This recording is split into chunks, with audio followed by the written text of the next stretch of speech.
Bonjour et bienvenue au premier épisode pour de vrai de La Brèche, un bulletin d'actualité hydrocarbures pour les gens qui s'activent. Les dernières semaines ont été chargées et ce, malgré le temps des fêtes. D'abord, le rapport du BAP sur les gaz de schiste a été rendu public. Certains doutes demeurent alors que Couillard ferme la porte à un moratoire. Mais l'industrie s'énerve quand même. Parlons-en avec Jacques Tétrault du regroupement Vigilance Hydrocarbures Québec. C'est le rapport qu'on attendait avec impatience parce que ça fait déjà 4 ans là, que nous, on affirme des choses à l'aide de nos scientifiques qui ont fait des recherches pour nous autres. Alors, c'est très intéressant de voir qu'on avait raison à quelque part d'être méfiant puis de faire attention puis de gueuler parce que c'était un peu ça qui s'est passé. Là. Si on avait laissé le gouvernement faire, aujourd'hui, on aurait des trous un peu partout dans la vallée du Saint-Laurent puis les gaz de schiste seraient installés. Alors, je pense qu'on a eu raison. Les commissaires nous ont donné raison. Quand des commissaires mandatés par le gouvernement sortent des conclusions en disant que la fracturation hydraulique pour aller chercher du gaz ou du pétrole, c'est pas une bonne idée parce que c'est dangereux, là, tu sais, c'est écrit en toutes lettres, bien, on peut se servir de ces conclusions-là puis de l'étendre ailleurs au Québec. C'est pas parce que c'est pas bon dans la vallée du Saint-Laurent que c'est meilleur à Anticosti ou à Gaspé, par exemple. Oui, mais après plusieurs années au RVHQ, aurais-tu quelques réflexions sur l'évolution? Oui, moi je pense que, vois-tu, au départ, les citoyens sont regroupés pour protéger le territoire bien local. Tu sais, il y a des gens qui c'était, ben là, je vais perdre, ma maison va perdre de la valeur. Il y en a d'autres, c'était, ben regarde, moi je veux protéger mon eau parce que moi j'en suis un de celui-là. Ça m'a coûté 10 000 $, m'avoir de l'eau chez nous quand j'ai construit. Ça a pris 3 puits avant que j'aie de l'eau. Fait que quand j'ai su que ça amenait possiblement cochonner mon terrain, j'ai dit, wow, un instant, là, tu sais. Fait que la lutte a commencé comme ça pour des objectifs personnels. Dans un village, puis après ça, ça a été dans une région, puis ça l'a agrandi, puis tranquillement, l'esprit collectif s'est développé dans ces luttes-là. Puis c'est ça que je trouve super intéressant, c'est de voir l'éveil de la conscience collective qui s'est fait à cause de ces gens-là. Dans le fond, on peut leur dire merci d'être venus chez nous essayer de nous saccager notre sous-sol parce que ça nous a permis de se connaître, premièrement, et de développer cette espèce de conscience collective-là qu'il faut protéger notre environnement. Il y a des gens, là, à 60, 70 ans, qui n'avaient jamais sorti de chez eux, qui n'avaient jamais pris la parole en public, qui, ça les a motivés à sortir de leur cocon puis à s'ouvrir aux autres. Moi, j'ai trouvé ça merveilleux. Ça, c'est le côté merveilleux de la chose. Le côté plate, c'est de vraiment réaliser que le gouvernement ne travaille pas pour nous autres. Là. Ça, c'est de plus en plus évident. Là. Effectivement. Par contre, le gouvernement a travaillé quasiment dans le temps des fêtes là, sur le dossier. On a vu en Noël, jour de l'an, on a vu le lancement là, d'une consultation, des commentaires là-dessus. Oui, une fois qu'il y a un cadeau qui nous semble être donné par le gouvernement, il faut se revirer de bord et regarder dans les rétroviseurs comme il faut parce que il y a d'autres choses qui s'en viennent. Tu sais, regarde, juste avant les fêtes, on a eu 2 belles victoires, à mon point de vue, au niveau citoyen. Là, Kakuna, là, qui a été, comme on l'espère, complètement fermé, et le rapport du BAP sur les gaz de schiste. Mais regarde, 3-4 jours plus tard, on aperçoit par la bande, sans trop de publicité, que le gouvernement vient d'ouvrir une grande consultation sur l'avenir énergétique du Québec. Bon, tu dis, c'est quoi cette affaire-là? Il me semble qu'on a fait ça, cette démarche-là, l'année passée, ou là, pas longtemps, là. Il y a au-dessus de 430 personnes qui ont déposé des mémoires. C'est quand même quelque chose, quand il y a 430 individus qui prennent le temps de s'asseoir puis d'écrire un document, de donner leur opinion. Les opinions étaient généralisées. Il faut délaisser les énergies fossiles puis il faut aller vers les énergies nouvelles. Il faut aller vers l'électrification des transports. Il faut aller vers l'efficacité énergétique. Dans le fond, la meilleure énergie, c'est celle qu'on n'utilise pas. Fait que c'était ça qui étaient les conclusions de la commission itinérante sur l'avenir énergétique. C'était de délaisser les énergies fossiles de plus en plus et non pas de prendre un tournant comme le gouvernement libéral est en train de prendre ouvertement, puis soit dit en passant, qui avait été amorcé aussi par les péquistes. Là. C'est les péquistes qui ont ouvert la porte Anticosti, là. C'est pas les libéraux, là. Puis là, on se rend compte que le gouvernement, il scrape tout ça, puis il recommence. Vois-tu le type de consultation là, sur l'avenir énergétique? As-tu regardé comment c'est plate? Il va y avoir 3 séances par Internet. Là, j'aime bien ça de voir par Internet, là. Mais quand ça va être des gens qui vont donner des conférences, en vidéoconférence, puis que le soir, je vais pouvoir aller poser une question. C'est comme on limite énormément la possibilité d'intervenir puis de s'informer. Le gouvernement, il dit qu'il est transparent, mais regarde, moi, je trouve ça une arnaque terrible. D'autres gouvernements ont également fermé la porte à cette industrie ce mois-ci, notamment le Nouveau-Brunswick.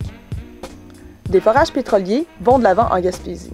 Le Comité pour l'avenir durable du Grand Gaspé dénonce la complaisance du gouvernement et des habitants et habitantes du secteur ont convié des alliés à 48 heures d'éducation populaire. Sur place, il a été convenu de bloquer le chemin menant à Aldiman 4, puis de le rouvrir sous menace d'arrestation. Une manifestation a également eu lieu dans le centre-ville de Gaspé. Petrolia a réagi par la voie des tribunaux et Tache d'huile, Natasha Williams et Maude Prudhomme sont maintenant frappées d'une injonction permanente, ce qui ne fait déroger personne du combat pour la protection de l'eau potable et du respect des communautés dans la marche vers les transitions qui s'imposent. Voici quelques images des événements.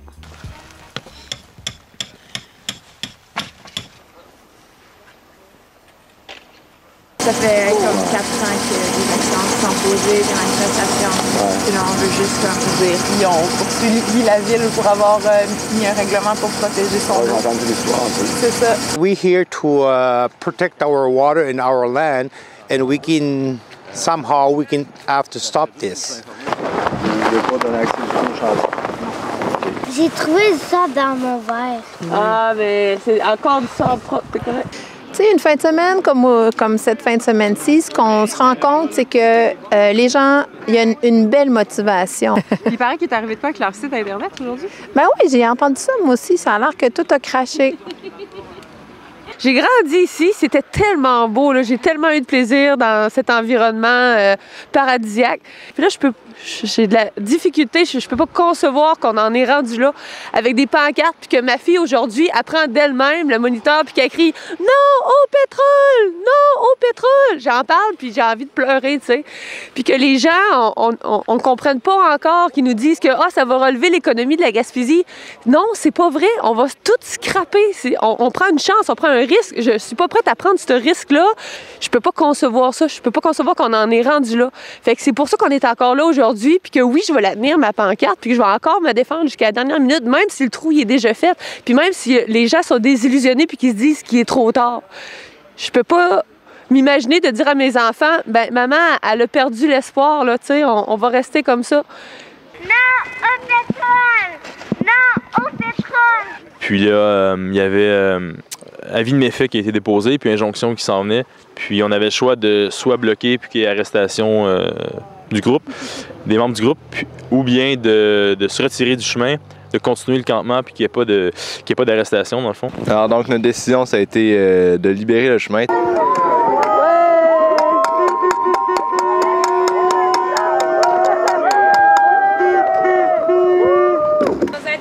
C'était aussi de gagner un peu de pouvoir en rassemblant les gens, en démontrant comme avec un petit cran de plus nos intentions. Avant de présenter l'injonction, ça serait intéressant de souligner à quel point on a eu des supports hier. Il y a beaucoup de gens qui passaient, qui nous klaxonnaient, qui nous envoyaient des encouragements. Pour ce qui est de l'injonction, ils sont venus nous déposer ça au camp hier. Là, c'est ça, il y a comme beaucoup de paperasse pour expliquer tout ce qu'on a fait. Ils expliquent grosso modo que par notre blocage, on risquait de commettre des gestes qui allaient avoir des impacts sur l'environnement qui pourraient être irréparables. C'est même une pratique courante de cibler des individus pour porter la responsabilité. Ça se voit là, de différentes façons. Fait que je pense que la seule chose que je me permettrais de dire, c'est que s'ils nous ont mis ça, c'est parce qu'effectivement, on les dérange. Ouais. Et ça, déjà ça, c'est un gain.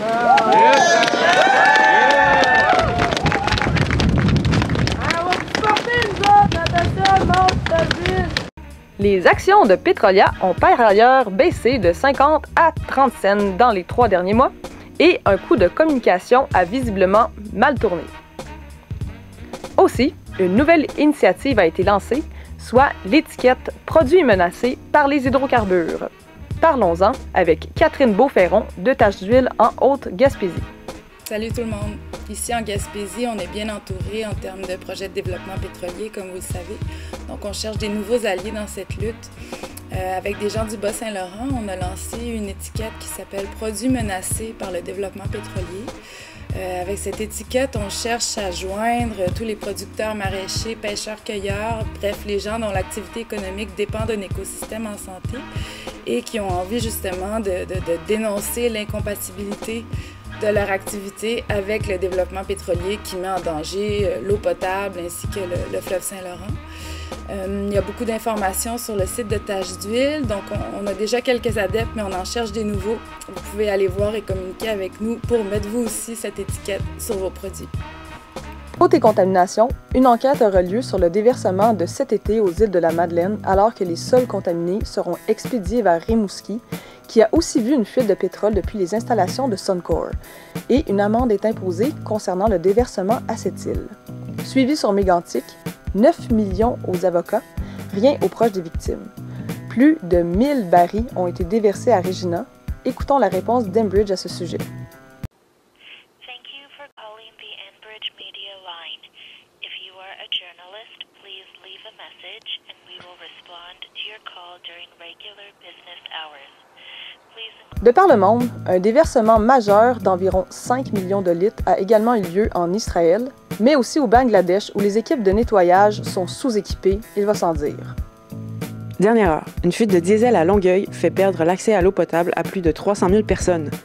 Cette contamination, qui nous l'espérons sera contenue dans les plus brefs délais, fait réfléchir sur la complexité de la gestion d'une contamination en milieu urbain. Et en effet, le réseau d'aqueducs devra aussi être décontaminé.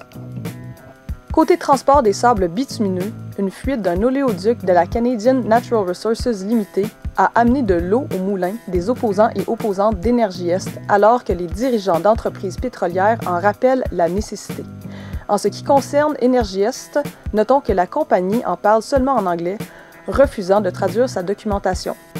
Des membres de la communauté de Kanesatake ont par ailleurs déclaré leur opposition au projet. En voici quelques images.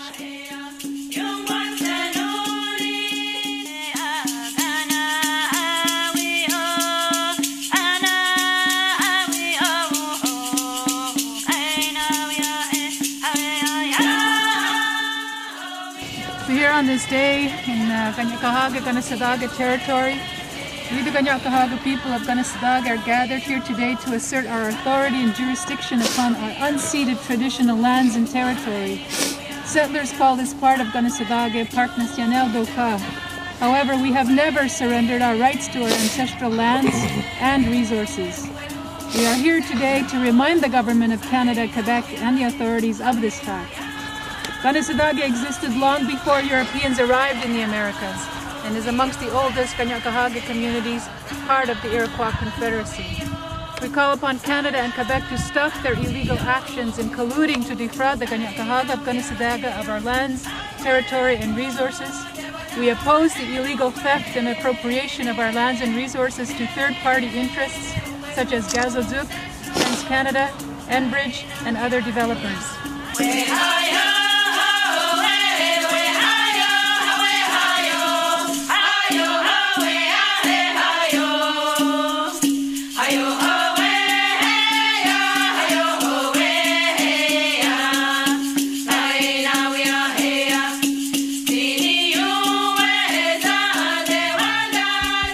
Il semble bien que Kakuna sera épargné d'un port pétrolier, mais Énergie Est parle maintenant de Baie des Sables, située en Gaspésie, ou encore de Lévis.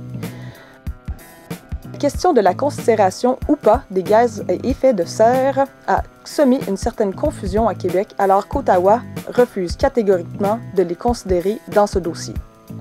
Coule pas chez nous est passé par la colline parlementaire à Ottawa. En voici quelques images. Au début, dans ce dossier-là, on se rend compte que c'est un faux débat de parler d'oléoduc ou de train. Le projet, c'est de doubler, de tripler la production. Parce qu'aujourd'hui, on parle d'oléoduc Énergie Est, mais on a aussi par chez nous, dans l'est du Québec, le projet de chaleur terminale dans la baie des Chaleurs, qui est par train. Peu importe si Énergie Est se fait, il y a déjà le projet à Sorel-Tracy avec la compagnie Kildare au niveau de l'exportation aussi. Donc, c'est de transformer le Québec en une autoroute d'exportation et que ce soit par train, par oléoduc, tout ça va faire partie de l'ensemble. Donc, pour nous, c'est important vraiment de le souligner. Ce n'est pas qu'Énergie Est. Mais parlons cash. Que fera Culpa chez nous avec sa montagne de dons? On n'a vraiment pas encore commencé à discuter de à quoi ça allait servir cet argent-là. Bien sûr, on a eu des propositions, on a plein de gens qui nous envoient plein d'idées qui sont vraiment le fun et d'ailleurs, on demande aux gens de continuer à nous les envoyer. On s'entend qu'on était des comités citoyens qui avaient lancé une campagne en mai 2014 on n'était pas constitué, on n'avait pas de structure, on n'était pas une association en tant que telle. Et puis là, le 6 décembre, on a mandaté un petit groupe dont je fais partie pour réfléchir au type de structure adéquate pour accueillir cet argent-là. Pour garantir le plus de sécurité possible. C'est quelque chose qui a pris un peu plus de temps que prévu parce que c'est quand même pas évident. Ça nous a demandé d'aller chercher de l'expertise extérieure et notarié et juridique. On en était rendu aussi au stade où on voulait élargir peut-être la campagne. On a confirmé effectivement l'élargissement aux autres modes de transport. Donc, en gros, Culpa chez nous lutte contre le transport du pétrole non conventionnel au Québec, que ce soit par oléoduc, par train ou par bateau, mais en gardant un très gros focus sur Énergie Est. Donc, ça va permettre aussi d'inclure tous les autres comités citoyens qui luttent contre les autres modes de transport. Parallèlement à la structure, on a quand même aussi envoyé un premier questionnaire dans nos réseaux pour voir qui était intéressé à participer au nouveau contenu de la campagne, parce que qui dit nouvelle mission dit nouveau contenu, mise à jour aussi du contenu à l'heure actuelle. Et on a eu un taux de réponse incroyable à ce questionnaire. C'est assez incroyable, des gens qui ne font pas forcément partie à la base de comités citoyens, mais qui veulent participer. C'est aussi ça la force de Culpa chez nous, c'est que ça va chercher des gens qui n'ont pas forcément le temps de militer et d'aller à des réunions à toutes les semaines ou tous les mois, mais qui veulent donner leur part. Je pense que la nouvelle mouture de Culpa chez nous va être intéressante. Encore dans la catégorie cash et environnement, rejoignons Bruno Massé, coordonnateur du Réseau québécois des groupes écologistes pour parler austérité et environnement. Oui, l'austérité, ça affecte toutes les sphères de la société et ça affecte aussi l'environnement. Mais c'est sûr que c'est une question qui est complexe, donc nous, on réfléchit beaucoup à ces questions-là, on essaie de faire le lien. Mais c'est sûr qu'après ma barre, on peut voir des effets. D'une part, si la taille de l'État se réduit, si on cherche à couper des dépenses, puis on se refuse à aller chercher des revenus dans plus de taxes, par exemple, pour les riches, pour les compagnies. Donc, on se retire en fait de la sphère sociale, on coupe dans les services sociaux. On cherche à aller chercher plus de revenus, en fait, dans l'exploitation des ressources naturelles, donc le pétrole notamment, mais aussi le plan Nord. On n'est pas prêt à faire de concessions, par exemple, dans l'industrie forestière pour ce qui est de la protection du caribou. Ça, le premier ministre Couillard l'a dit plusieurs fois. Donc, c'est vraiment une espèce de tendance très désespérée d'aller chercher des revenus dans l'exploitation des ressources naturelles qui ne tiennent pas en compte la protection de l'environnement. Mais nous, en environnement, on a effectivement fait les frais des politiques d'austérité durant l'année. On a peut-être en fait, le financement à la mission qui nous venait du ministère de l'Environnement pour 10 groupes a été coupé. Puis là, on est en pourparlers avec le gouvernement pour savoir si c'est possible de renouveler le financement, mais ça augure pas très bien pour l'instant. Toujours dans le cash, faudra-t-il un téléthon pour les pétrolières? Que se passe-t-il avec le prix du pétrole? On en parle avec Jean-Luc Cessire, chercheur indépendant basé à Montréal. Je vais essayer de mon mieux de faire une réponse courte, mais je m'excuse si elle peut paraître un peu incomplète. Donc, présentement, le pétrole, on voit ses prix chuter à des niveaux jamais vus depuis le crash économique de 2008. Ce dont on parle aujourd'hui, c'est d'un pétrole qui est en bas de 48 $ le baril, autant le Brent européen que le WTI texan. L'autre caractéristique de ça, en plus d'avoir perdu la moitié de sa valeur depuis l'été passé, c'est que le différentiel, qui a déjà été d'environ 15 $ entre le pétrole européen, qui sert de prix de référence mondial, et le pétrole nord-américain, cette différence-là est tombée en bas de 3 $. On les a déjà vus se croiser il y a quelques mois. Et maintenant, le prix est à peine 2 $, 3 $ de différence. Et c'est donc un gros argument économique en faveur de l'utilisation de pétrole nord-américain qui devient complètement périmé parce que maintenant, on peut avoir du vrai pétrole à un prix qui est très bas par rapport au brut synthétique ou à d'autres formes de pétrole non conventionnel nord-américain. Le pétrole de l'OPEP est généralement pricé à un prix qui utilise la référence du prix européen. Le Brent, il y a des légères modifications. Le pétrole russe se transige généralement à partir de là. Il y a des indices pour le pétrole du Golfe arabique.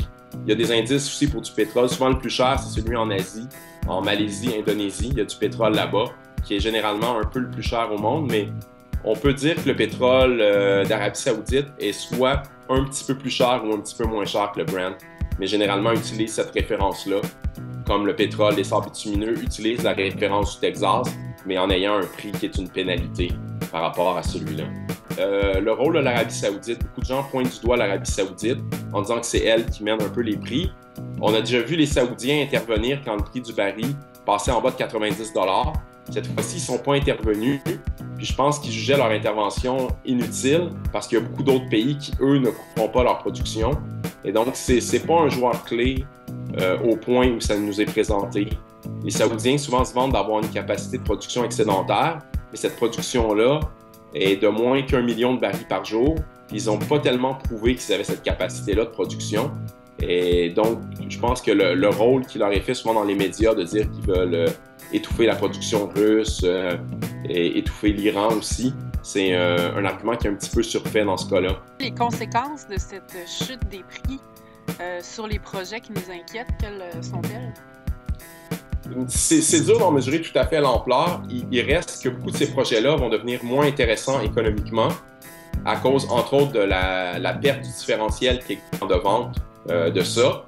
Les projets, surtout dans les sables bitumineux, beaucoup sont mis sur la glace. Il y a beaucoup d'emplois qui se perdent présentement, beaucoup de projets qui sont remis. Il reste que la volonté politique de faire ces différents pipelines-là demeure et il est même possible qu'il y ait plus de pression politique dans un désir de relancer la production, de relancer l'investissement, de mettre en place les pipelines en espérant que ça redémarre les choses. Mais il reste que pour tout de suite, c'est moins urgent pour eux aussi. Je pense qu'ils sont déterminés à faire un projet comme, entre autres, Énergie Est, mais ils vont peut-être prendre plus leur temps parce que le pétrole qu'ils doivent transporter sera de toute évidence pas produit de sitôt. Et aussi, parallèlement à ça, on pourrait dire qu'ils vont peut-être faire oublier certaines de leurs annonces qui ont été plus contestables, comme le projet de port à Kakuna et tout ça, et peut-être repartir à neuf. Donc, je m'attends à ce qu'il n'y ait pas nécessairement beaucoup d'annonces dans les prochains mois, mais lorsque les compagnies en sentiront le besoin, ces projets-là, qui sont déjà tout prévus, vont réapparaître, qui risquent d'être poussés avec quand même beaucoup de volonté politique. Wouhou! Côté climat, c'était la rencontre des parties de l'ONU, celle avec la plus grande empreinte carbone à avoir lieu, avec un estimé de 50 000 tonnes métriques de CO2. Sans surprise, le gouvernement canadien continue de défendre l'industrie des sables bitumineux aux grandes dames de Ban Ki-moon. L'accord négocié ouvrirait potentiellement la voie à un accord universel à Paris, aussi étrange que cela puisse sembler en ce moment, et des objectifs d'émissions négatives nettes sont envisagés pour 2100. Plusieurs déplorent l'incapacité des partis à agir de façon appropriée face aux urgences climatiques et un nombre grandissant pense qu'il ne faudrait pas se fier aux élites pour s'en sortir. Notons qu'un die-in s'est tenu lors des rencontres à Lima afin de mettre en relief les dimensions racistes des politiques climatiques et faire écho au mouvement populaire qui se déploie aux États-Unis avec le dossier de Ferguson. En voici quelques images.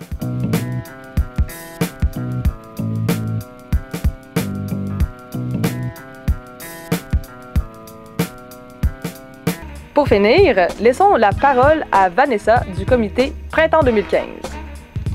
Avec les coupures du gouvernement, avec le saccage de tous les services publics, du milieu communautaire, avec les projets d'hydrocarbures, de transport, de pétrole, puis avec tous les projets d'extraction, on peut pas se permettre de laisser détruire comme ça tous les services qui nous permettent de mener une vie bonne. On peut pas se permettre de laisser détruire nos territoires.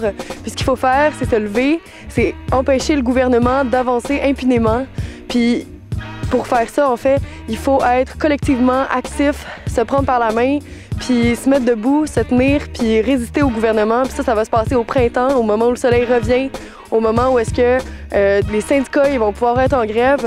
Il faut être ensemble, puis résister à ce gouvernement-là. Le 13 février, il y a un appel qui a été lancé pan-canadien à bloquer le Canada pour empêcher que tous ces projets-là aillent de l'avant. Puis nous, il faut être dans la rue, il faut résister à ces projets-là de toutes les façons qu'on peut, sur nos lieux de travail, dans nos communautés. Au printemps, il va y avoir probablement une grève des étudiantes et des étudiants qui vont se libérer du temps pour se permettre de résister à ces projets-là avec le reste de la population. Alors, on se voit au printemps, dans la rue, dans vos différents milieux, dans vos communautés. On va s'y voir. Toute l'équipe de La Brèche vous remercie chaleureusement, auditeurs et auditrices, de nous avoir écoutés et de continuer dans la lutte.